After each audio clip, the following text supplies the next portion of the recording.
देश में बेरोजगारी की समस्या घटने के बजाय बढ़ती जा रही है। ईपीएफओ के ताजा आंकड़े इसके संकेत दे रहे हैं। जनवरी के दौरान पहली बार रोजगार लेने वालों का मासिक आंकड़ा 20 महीने के निचले स्तर पर पहुंच गया। जनवरी में वैसे तो कुल 14 लाख से ज्यादा खाते खुले ईपीएफओ के, लेकिन इनमें से केवल 7,70,000 ऐसे खाते थे जिन्होंने ईपीएफओ में पहली बार खाता खुलवाया, यानी कि ये वो लोग थे जिनको नया रोजगार मिला।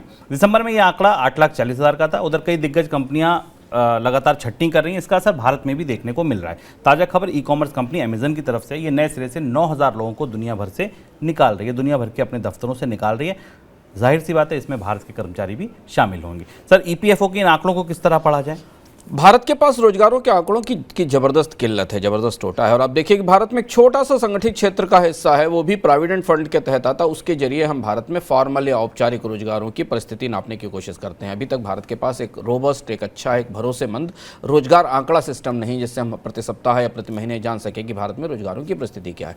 खैर, जो आंकड़ा हमारे सामने आया वो फिलहाल मौजूदा परिस्थिति में संगठित क्षेत्र में फॉर्मल जॉब्स का जिनको हम फॉर्मल जॉब्स कहते हैं, उनकी कमी बेशी नापने का इकलौता पैमाना है, जिसके आधार पर हमें पता चला है कि भारत में ईपीएफओ में को सब्सक्राइब करने वालों की संख्या में रिकॉर्ड गिरावट आई है। और ये अब इस तरह से इंटरप्रिटेट किया जाता है, इसकी व्याख्या इस तरह से की जा सकती है कि भारत की संगठित क्षेत्र में नौकरियां लगातार घट रही हैं और बढ़ तो नहीं रही हैं। जो मौजूदा नौकरियां हैं वो भी कम हो रही हैं, यानी लोग छोड़ रहे हैं।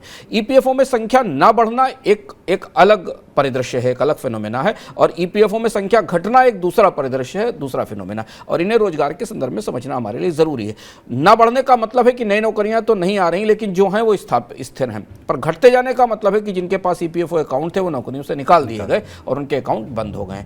स्वाभाविक सी बात है कि भारत में पिछले एक साल के अंदर न्यू इकॉनमी में, स्टार्टअप्स में जिस बड़े पैमाने पर छटनी हुई है, उसका असर हमें इन आंकड़ों पर दिखाई दे रहा है। पिछले पूरे साल में शायद ही देश की कोई बड़ी स्टार्टअप कंपनी रही होगी जिसका ब्रांड आप पिछले 2 सालों में हर जगह चमकता देख रहे होंगे, बायजूस से लेकर अमेजॉन तक और जोमेटो से लेकर ब्लिंकिट और स्विगी तक, जिन्होंने भारत में नौकरियों में छटनी नहीं की होगी, अपने यहाँ कर्मचारियों को नहीं निकाला होगा। संगठित क्षेत्र की नौकरियों की चुनौती इस आंकड़े की रोशनी में और ज़्यादा जटिल होने वाली है। जब आप 2 और तथ्य को ध्यान दें कि भारत में अगले साल 3 साल की न्यूनतम विकास दर रहने वाली है, 6% के आसपास की आर्थिक विकास दर का आकलन किया जा रहा है, पहली चीज़। और दूसरी चीज़ है कि मैन्युफैक्चरिंग सेक्टर से जहाँ से सबसे ज़्यादा रोजगार आते हैं, ऑटोमोबाइल, वहाँ भी अब मंदी के संकेत मिलने लगे हैं।